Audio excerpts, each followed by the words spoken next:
Thank you.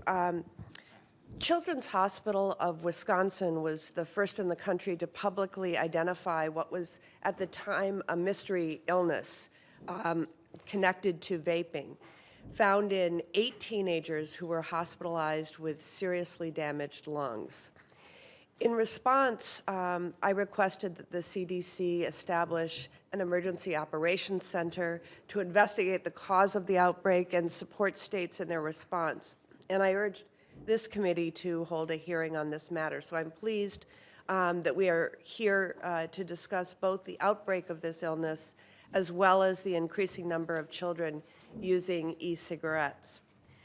It's very clear that our work is far from over. Now that the CDC has detected one potential chemical of concern, the committee, I think, should also hear from individuals who are on the front lines, who can speak to the challenges of identifying, containing, and preventing outbreaks.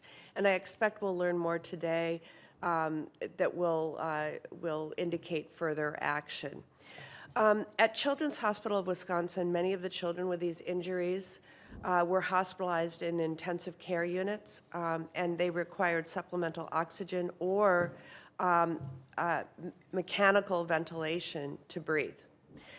Dr. Schuckett, can you tell us what is currently known about the long-term impact of these injuries, and especially the what we might anticipate in terms of the impact on young people? And what resources does the Center for Disease Control and Prevention need to conduct further research on the longer-term impacts of this illness? Yeah, thank you. And first, just to say, we really applaud the clinicians in Wisconsin who sounded the alarm and got us going on the response. This is a very difficult injury that young people are suffering. You may have seen reports of the first reported lung transplant in a 17-year-old in Michigan. Double transplant. Double transplant, thank you. So we know that some individuals will have very long-term damage and not even be able to breathe without new lungs. But we don't have the full story on the spectrum of illness or of injury or how people will do. We've been working with the pulmonary specialty community to get guidelines out for follow-up so that everyone who's discharged from the hospital gets a regular follow-up, including pulmonary function tests. And importantly, we're urging people to make sure that they focus on cessation and counseling while people are still in the hospital. There are tragically a few reports of readmission for worsening after discharge. In terms of the resources needed, this is a newly recognized syndrome in terms of this outbreak, and so the full scope of research questions exist, not just the long-term outcome, the best way to treat it, the best way to track it. Right now we're using syndromic surveillance to try to find more automated ways to detect trends. We're worried about the impact that influenza may have on people who've suffered from this injury, whether there are going to be new treatments needed or new challenges with diagnostics. So I think CDC, FDA, and NIH together joined in a meeting that tried to lay out a research agenda for the issue. Okay. Mr. Zeller, I believe that the marketing practices of these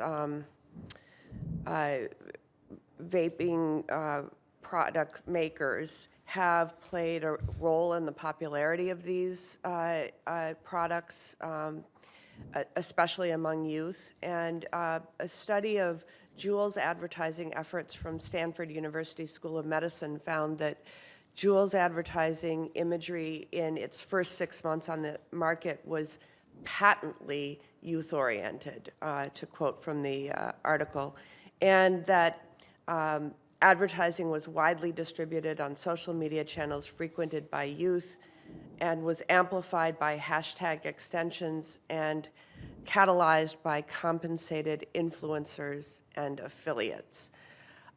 For too long, FDA has failed to take action to crack down on the marketing aspect of this and advertising targeted at our nation's young people. So can you explain why the FDA did not issue specific marketing guidance to e-cigarette manufacturers when these products first started coming to the market? When e-cigarettes were first on the market, we didn't have regulatory authority over them. Since we got that regulatory authority, which began in the summer of 2016, we have used all of our enforcement tools. We have issued warning letters for e-liquids that resemble kid-friendly foods like juice boxes, cereal, and candy. We've issued warning letters for paid social influencers where the connection to the company wasn't revealed and those statements lacked required warnings. We've issued a warning letter to Juul for unauthorized modified risk tobacco product claims. So we have tried to use all of the available tools that we had once we had the regulatory authority over these products. Well, the warning letters are not the same as sort of a wider marketing guidance. I appreciate hearing you repeat what you had in your testimony, but the FDA has delayed taking real action. In September, it was announced that the administration, or by the administration, that you'd be clearing the market of unauthorized, non-tobacco flavored e-cigarette products, and it's been 2 months. So where is the policy? I think Mr. any Zellner, I'd question. like to ask you to make that succinct or in writing. I think any questions about the current state of policy really needs to be directed to the White House. We are in a deliberative process.